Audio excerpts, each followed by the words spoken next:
Si este discurso parece demasiado largo para ser leído de una vez, puede dividirse en 6 partes. En la primera se hallarán diferentes consideraciones acerca de las ciencias. En la segunda parte, las reglas principales del método que el autor ha buscado. En la tercera, algunas otras de moral que ha podido sacar de aquel método. En la cuarta, las razones con que prueba la existencia de Dios y del alma humana, que son los fundamentos de su metafísica. En la quinta, el orden de las cuestiones de física que ha investigado, y en particular la explicación del movimiento del corazón y de algunas otras dificultades que atañen a la medicina, y también la diferencia que hay entre nuestra alma y la de los animales. Y en la última, las cosas que cree necesarias para llegar. En la investigación de la naturaleza. Discurso del método. René Descartes. Índice. Dentro del índice vamos a encontrarnos con el prólogo, con el postscriptum, con la bibliografía, el prefacio y 6 partes, en las cuales se divide el discurso del método. Dentro del prólogo vamos a ver antecedentes. En el punto número 1, antecedentes, el Renacimiento. Punto número 2, vida de Descartes. Punto número 3, el método. Punto número 4, la metafísica. 5, la física. 6, la psicología. En la bibliografía vamos a encontrar en número 1, estudios generales sobre la obra de Descartes. 2, estudios sobre el discurso del método. Prólogo. Vitam impederebero. Consagrar la vida a la búsqueda de la verdad. El discurso del método y las meditaciones metafísicas son obras de plenitud mental, exceptuando algunos diálogos de Platón. No hay libro alguno que la supere en profundidad y en variedad de intereses y sugestiones. Inauguran la filosofía moderna, abren nuevos cauces a la ciencia, iluminan los rasgos esenciales de la literatura y del carácter francés. En suma, son la autobiografía espiritual de un ingenio superior, que representa en grado máximo las más nobles cualidades de una raza nobilísima. No podemos aspirar, en este breve prólogo, a presentar el pensamiento de Descartes en la riquísima diversidad de sus matices filosóficos, literarios, científicos, artísticos, políticos y aún técnicos. Nos limitaremos, pues, a la filosofía, y aún dentro de este terreno expondremos solo los temas generales de mayor virtualidad histórica. El pensamiento cartesiano es como el pórtico de la filosofía moderna. Los rasgos característicos de su arquitectura se encuentran reproducidos en líneas generales en la estructura y economía ideológica de los sistemas posteriores. Descartes inaugura la actitud filosófica que en su raíz recibe el nombre de idealismo.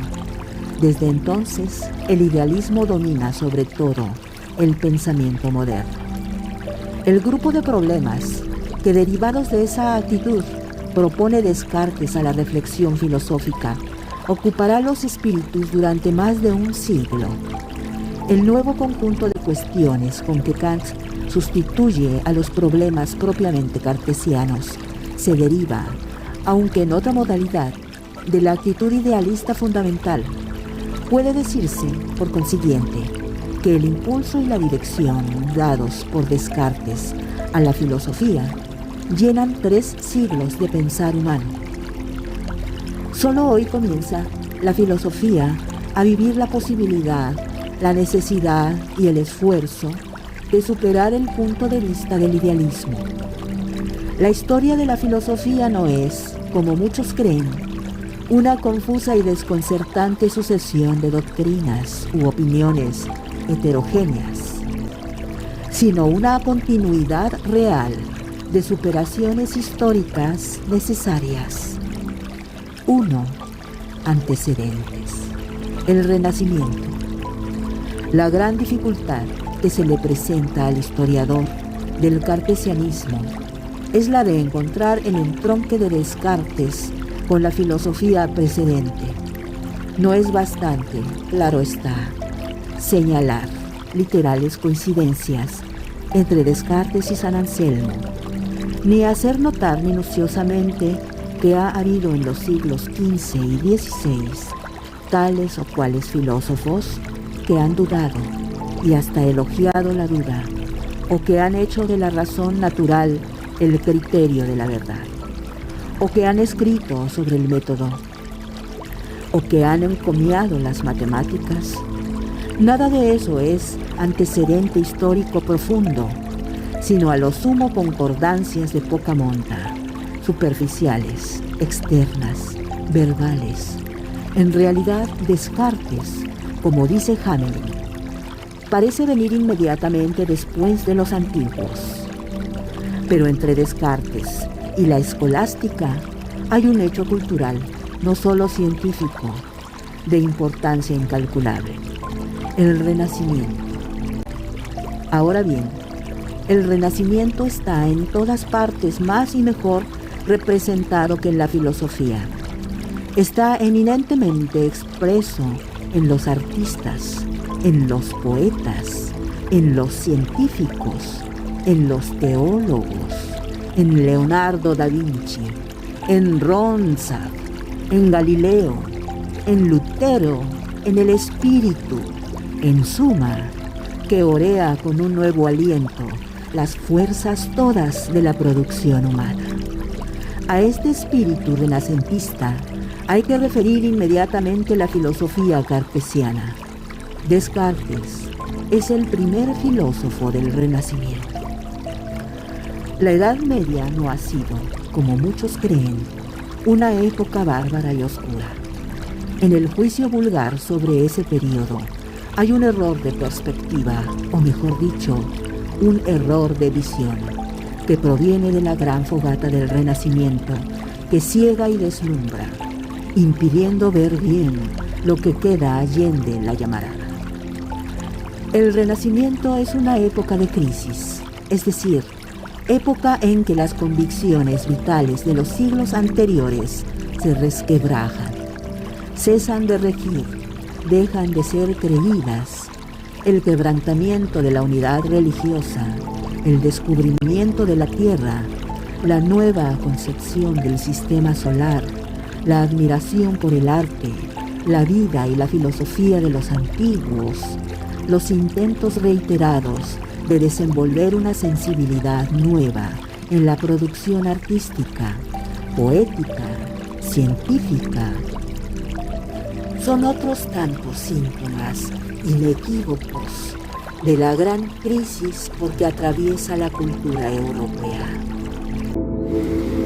El Renacimiento se presenta, pues, primero como un acto de negación. Es la ruptura con el pasado, es la crítica implacable de las creencias sobre las que la humanidad venía viviendo. El realismo aristotélico, que servía de base a ese conjunto de convicciones, perece también con ellas. Recibe día tras día durísimos, certeros golpes.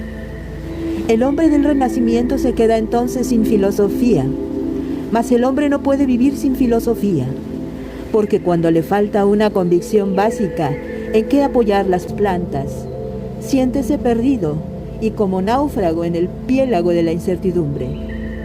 Esta angustia intolerable de la duda ha sido magistralmente descrita por Descartes en las primeras líneas de la segunda meditación metafísica. La meditación que hice ayer Me ha llenado el espíritu de tantas dudas que ya no me es posible olvidarlas.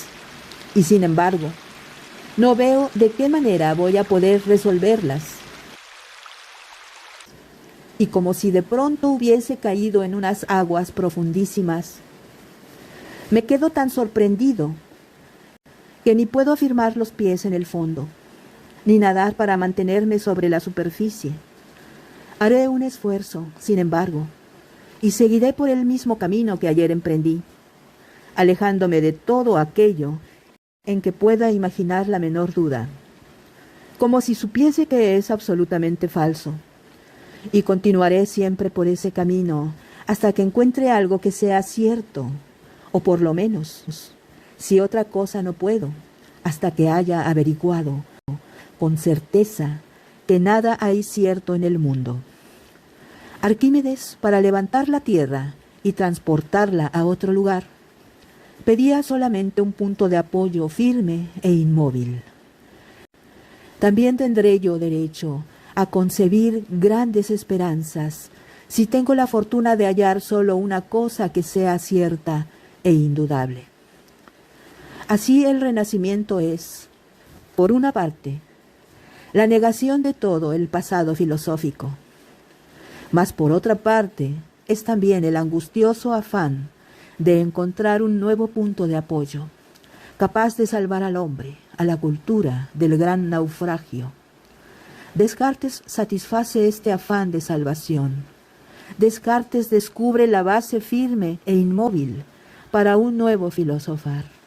Con Descartes comienza la segunda navegación del pensamiento filosófico. Pero cuando Descartes replantea en su origen el problema primero de la filosofía, el mundo y el hombre ya no son los mismos que en tiempos de Parménides o de Platón. Han transcurrido 20 siglos de vida histórica filosófica. El pensamiento ya no tiene la virginidad, la inocencia primitiva. No nace del puro anhelo de saber, sino de un anhelo de saber que viene prevenido por el tremendo fracaso de una filosofía multisecular. Todo el pretérito presiona ahora sobre el presente, imponiéndole condiciones nuevas, y principalmente la condición de evitar el error, la necesidad de proceder con máxima cautela, la obligación de preferir una sola verdad, cierta, a muchas conjeturas dudosas, y de practicar en la marcha hacia adelante la más radical desconfianza. El pensamiento de Descartes está, pues, con la filosofía precedente, en una conexión histórica real muy distinta y mucho más profunda de lo que suele creerse. La dificultad que señalábamos de encontrar el entronque de Descartes con la filosofía anterior procede de que se busca, al parecer en vano, lo que positivamente debe Descartes a sus antecesores o los gérmenes positivos de cartesianismo que haya en los antecesores de Descartes. Pero ni una cosa ni otra constituyen aquí la esencia de la coyuntura histórica. La filosofía de Descartes se origina en la crisis del realismo aristotélico. Es una verdadera representación de la filosofía. Depende, pues, de la filosofía precedente en el sentido de que el fracaso del aristotelismo la obliga a plantear de nuevo en su origen el problema del ser, y también en el sentido de que aleccionada y condicionada por el pretérito, ha de iniciar un pensamiento cauteloso, prudente, desconfiado y resuelto a una actitud metódica, reflexiva, introvertida frente a la espontaneidad ingenua y natural del realismo aristotélico. Y así Descartes es conducido por la coyuntura histórica misma a poner las bases del idealismo filosófico, que es una actitud insólita, difícil y contraria a la propensión natural del hombre.